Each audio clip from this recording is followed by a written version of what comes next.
예. 지금 고모님하고 말씀 나누는데 속보가 계속 들어오는데요. 바이든 미국 대통령이 방금 한국에 도착했다고 합니다. 한미 정상회담이 열리고 또 지금 윤석열 정부 출범하자마자 회담이 열리는 것 이런 것도 좀 평가를 해볼 만한 대목이겠죠. 그렇습니다. 예, 그것도 바이든 대통령이 오늘이 윤석열 대통령 취임한 지 열흘째 되잖아요. 열흘이죠. 네. 그러니까 취임한 지 열흘 만에 미국 대통령이 한국에 와서 대통령과 만난다고 하는 것은 상당히 이례적인 일이죠. 이례적인 일이고 그건 그만큼 한국이 미국으로 봐서도 중요한 나라고 그렇죠. 또 미국이 한국으로 봐서도 미국은 지금 중요한 나라지 않습니까? 지금 더구나 군사안보 분야에서 한국은 상당히 북핵이라는 것으로부터 위협을 당하고 있는 국면이니까 미국 대통령이 한국에 온다고 하는 것은 그만큼 안보 측면에서도 좀 안심을 주겠다는 거고 또 하나는 지금 경제도 지금 코로나 이후에 지금 말해야지 않습니까? 네네. 여기에 아마 대통령이 와서 제일 먼저 평택 삼성공장을 먼저 가겠다고 하는 거니까 그 자체는 정상회담 하기 전에 삼성공장부터 들리겠다고 하는 거는 그만큼 경제도 중요하고 또 특히 기술 관계도 중요하기 때문에 안보 동맹을 넘어서 막 경제 동맹 이런 데 것까지도 미국과 한국이 중요하게 생각하고 있는 것 아니겠습니까? 미국 입장으로 볼 때 한국이 굉장히 중요한 파트너가 됐고 오자마자 사실은 사형 기업인데도 불구하고 그렇습니다. 예. 네, 삼성전자를 방문하고 또 마지막 날은 현대자동차를 방문한다고 그렇습니다. 하는데 이런 건 의미 있는 발걸음인 그렇습니다. 것 같네요. 삼성과 현대가 다 미국의 현지 공장이 있지 않습니까? 네네. 그만큼 미국으로서도 삼성이나 현대가 중요하니까요. 네. 그러니까 중요하다고 해서 다 오는 건 아닌데 그래도 바이든 대통령이 직접 와서 우리나라의 삼성 공장을 둘러본다고 하는 것은 상당히 의미 있는 일로 봐야죠. 네, 또 그동안 나왔던 뉴스가요. 바이든 대통령 방한 일정 중에 마지막 날 문재인 전 대통령과의 면담이 있다라고 나왔다가 어제 백악관 발표로 그건 아니다. 이건 어떻게 된 걸까요? 그건 당사자들이 알 일이지만은 제가 보기에는 그 뉴스를 처음 들었을 때부터 제 생각은 솔직하게 좀 이례적이었죠. 저건 아닌데 저건 잘못된 거다. 네. 왜냐 그러면 정권 교체한 신임 대통령을 만나러 와갖고 또 전임 대통령까지 만나고 간다고 하는 거는 신임 정부에 대해서 부담을 주는 거잖아요. 그러니까요. 어쨌든 정신적 부담을 주는 거니까 과연 미국 대통령이 그렇게 할 것인가 그런 제 의문을 가졌는데 역시 그건 안 만나기로 했다고 또 발표가 나왔으니까 그나마 이쪽에서 문재인 전 대통령 측에서 발표를 너무 성급하게 한 것 같아요. 좀 더 기다려보고 몇 번 확인해보고 일정의 합의가 완전히 되고 그러고 나서 발표해도 되는데 너무 성급하게 발표하지 않았나 이런 생각이 듭니다. 또 하나는 현 정부에서 전 정부를 견제하기 위해서 회담을 못하겠다 이런 얘기도. 그런 건 아니고요. 네. 미국이란 나라가 그렇게 그건 일종의 공작인데 말하자면 그렇게 할 나라는 아니고요. 네, 뭔가 얘기는 있었던 것 같지만 하여튼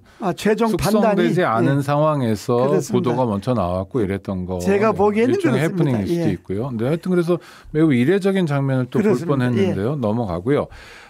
사실 고모님 모시고 이제 5년 만에 정권 교체가 됐습니다. 국민의 여망이 윤석열 새로운 정부를 선택했고 이제 가야 되는데 그러나 인수위 시절에도 그렇고 지금 정부 출범한 열흘 동안을 보면 첫 번째는 인수위 시절에는 용산 집무실 옮기는 것 때문에 시간을 허송한 것 같은 느낌도 좀 들고 그다음에 인사 문제도 사실 약간 우려할 만한 대목도 좀 있었는데요. 일단 용산 집무실 이전은 어떻게 보십니까? 인수위 2달 동안에 말썽 없이 사고 없이 조용히 넘어간 건 잘한 거지만은 그러나 인수위를 또 이제 2달 동안에 뭔가 국정 비전을 제시하고 국민으로부터 희망을 갖는 그런 동력을 만들어내는 데는 좀 부족했다 이렇게 보는데 그중에 용산 이전 청와대에서 나온 건 정 잘한 거고요. 네, 청와대에서 나온 건 잘한 건 여태 대통령이 다 청와대에 나오겠다고 이야기는 해놓고 못 나왔으니까.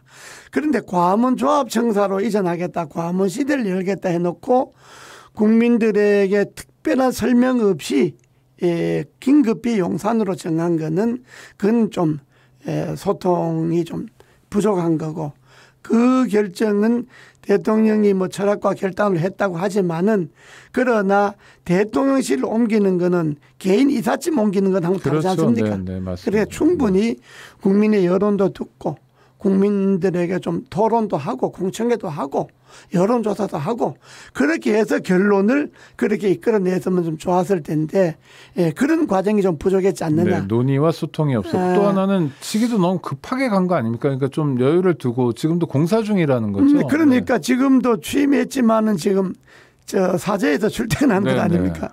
그런 것이 대통령 취임과 함께 말끔하게 해결돼야 될 부분들이 해결이 덜 된 부분 아닙니까? 네. 관련 용산으로 옮기다 보니까 관저도 옮겨야 될 문제가 나왔잖아요. 그렇죠. 네. 관저 문제도 아직 정리가 덜 됐으니까 막 그런 것들은 정권 바뀌고 정권 취임 첫날부터 좀 깔끔하게 되었으면 좋았을 텐데 그게 좀 깔끔하게 정리되지 않은 건 좀 많은 사람들이 부족하죠. 의문이 윤석열 대통령이 청와대 하루도 들어갈 수 없다 이런 얘기를 강하게 하니까 뭐 이거 미신 아니야 이런 얘기도 하여튼 세간에는 굉장히 많잖아요. 이건 어떻게 보십니까? 그런 미신도 뭐 그 나올 법도 한데 갑자기 하니까 그러나 그건 아니고 그거는 이제 청와대를 들어가면 대통령실이라는 게 내 혼자 들어갔다 내 혼자 나오는 게 아니잖아요. 그렇죠. 네. 어마어마한 인력 참모들하고 같이 가야죠. 들어갔다가 그렇고. 네. 또 나왔다가 하는 그것도 어려울 뿐더러 거기에 따른 막대한 또 경비도 또 소요되고 한데 이왕 나올 건데 굳이 들어갔다 나올 필요 뭐 있냐. 아예 처음부터 용산에서 근무하겠다 하는 거는 그건 뭐 잘못된 결정은 아닙니다. 네. 예. 알겠습니다. 그러나 매우 전격적이어서 또 뭐 이런저런 얘기도 무슨 법사 얘기도 많이 나오고 그러는데 사실 이런 얘기가 많이 나오는 사회는 바람직한 사회는 아니거든요. 더구나 뭐 취임 초에 그런 이야기는 취임 말기에 임기 말에나 나올 법한 이야기인데 그건 별로 바람직한 이야기 아니죠. 네, 그거는 아니 전 야당 입장에서도 좋은 것만은 아니라고 생각해요. 맨날 우리 헌정이 이렇게 왜곡되고 하는 것 같아서요. 좀 애써 뽑아놨으면 좀 일을 제대로 하고 일을 가지고 경쟁하는 여야 관계 이런 것도 참 그건 아쉽고 야당에 대한 책임도 있지만은 제가 여당의 입장으로 볼 때는 야당은 여당 하기 나름입니다.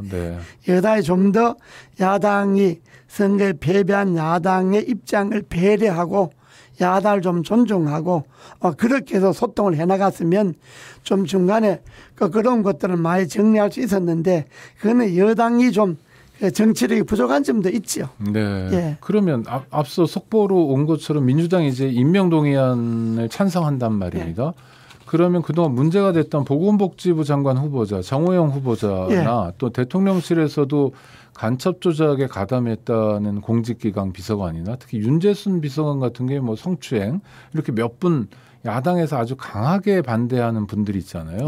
이분들에 대해서 윤석열 대통령이 화답을 해주는 겁니까? 어떻게 되는 겁니까? 저는 야당이 한덕수 총리 인준을 하고 안 하고 가결 하고 안 하고 관계없이 정호영 장관은 본인이 스스로 그만두든지 그만두지 않으면 임명을 하면 안 된다고 봅니다. 그러니까 지명 철회를 하든지 자진 사퇴하든지 형식은 어떻든 간에 장관이 되면 안 된다. 장관을 임명하면 안 된다고 보고요. 제일 좋은 방법 본인이 그만두는 게 제일 좋고요. 자연스럽죠. 본인이 정 그만 안 두면 임명 철회를 해야죠. 임명하면 안 되죠. 그리고 그거는 야당이 뭐 총리 인준 동의 여부 관계없이 그거는 윤석열 대통령이 전 해야 될 일이라고 보고요. 그거는 자질 도덕성 문제 때문에 하는 독립적인 문제다. 그래서 그건 별개의 문제입니다. 별개의 문제다. 그걸 자꾸 뭐 이제 언론에서도 일부 연기하는 것 같은 생각인데 그거는 제 생각은 전혀 다른 저는 정호영 장관은 정호영 장관대로 부적격하기 때문에 안 하는 거고 한덕수 총리를 인준한다고 해서 소위 한덕수 총리의 부정적인 견해를 갖고 있었던 생각들 있지 않습니까? 무슨 고위공직 총리도 하고 뭐 전임 정부 때 고위공직 다 하다가 또 나와갖고 뭐 로펌에 갔다가 대기업의 고문으로 갔다가 뭐 무역의 회장했다 또 다시 한 바퀴 잘 돌고 난 다음에 또 총리 들어가고 이런 건 옳지 않습니다. 이런 네. 인사를 두 번 하면 안 됩니다. 네네. 이건 그런 건 옳지 않은 거고. 네. 그러나 뭐 법적으로 총리를 또 뭐 전 정부에 무슨 총리하고 했다고 해서 새로운 정부에 총리를 못하라는 그렇죠. 네, 법은 없으니까 네. 그런 안 된다는 법은 네, 없으니까 네. 법적으로는 문제가 안 된다 하더라도 국민들이 일반적인 상식이나 국민들이 생각에 아, 저 사람 뭐 맨날 높은 자리만 돌아다니냐 이렇게 하면 일반 국민들이 상당히 그 소외감을 느끼죠. 네네. 무슨 뭐 공직이라 고위공직이라 하는 건 잘난 사람들 저끼리 해먹는 거냐 이런 생각을 하게 되니까 네. 이런 이런 인사는 윤석열 정부에서 한덕수 하나로 끝나야 합니다. 네. 다시 이런 인사하면 안 됩니다. 네. 예, 그러나 총리 인준은 무슨 그거하고는 또 본인이 자격이 있는 없냐를 떠나서 일단은 네. 윤석열 정부의 시작이니까. 예, 출범시키는 거는 어느 여당이 잘한 건데, 야당이 잘한 건데, 그러나 야당이 설사 자기네들이 정치적 이해관계로 토론해 보니까 선거에 어려워진다, 선거에 역풍 분다, 지지율이 떨어진다, 이렇기 때문에 인준했다. 그렇게 야당이 했다 하더라도 여당은 네. 야당에 대해서 존중하고 고맙게 생각하고 그렇게 해야지 그게 정치가 되는 거지. 네. 인준해 줬는데 여당이 야당이 뭐 적급하니까 했겠지, 선거 역풍분이 했겠지, 이렇게 생각하면 안 됩니다. 네네. 예. 여당다운 여당이 돼야 된다는 말씀이시고요. 그렇습니다. 예. 또 이 회전문 인사는 한덕수 국무총리 후보자로 마무리해야 되고 앞으로는 정말 인사를 잘해야 된다. 이 얘기를 윤석열 대통령이 정말 귀담아 듣고 명심해야 될 얘기네요. 이 네. 이야기는 제가 자연인으로서 이야기하는 게 아니고 네. 제가 당의 상임 고문이지 않습니까? 네네. 어쨌든 당의 상임 고문으로서 이거는 정말 공개적으로 하는 이야기입니다. 네. 당을 이렇게 자꾸 정부를 끌고 가면 안 됩니다. 네. 청와대 비서진 중에 문제가 되는 사람들은 어떻습니까? 저는 그 두 사람은요. 네. 본인들이 그만둬야 합니다. 네. 왜냐하면 대통령에게 부담을 안 주는 의미에서라도 그렇군요. 그렇습니다. 이게 대통령이요. 임해야 된다. 대통령 임명해 놓고 언론에 나고 부적격하다고 또 너 자꾸 그만두라 이렇게 하기도 사실 난감한 문제입니다. 임명권자가. 네, 그렇죠. 그러니까 네. 대통령은 한번 그런 걸 모르고 임명했으니까. 그렇겠죠. 그렇지 않습니까? 네네. 모르고 임명했는데 그런 결격사가 드러나면 본인들이 대통령과 정부의 부담을 안 주기 위해서 그만둬야 합니다.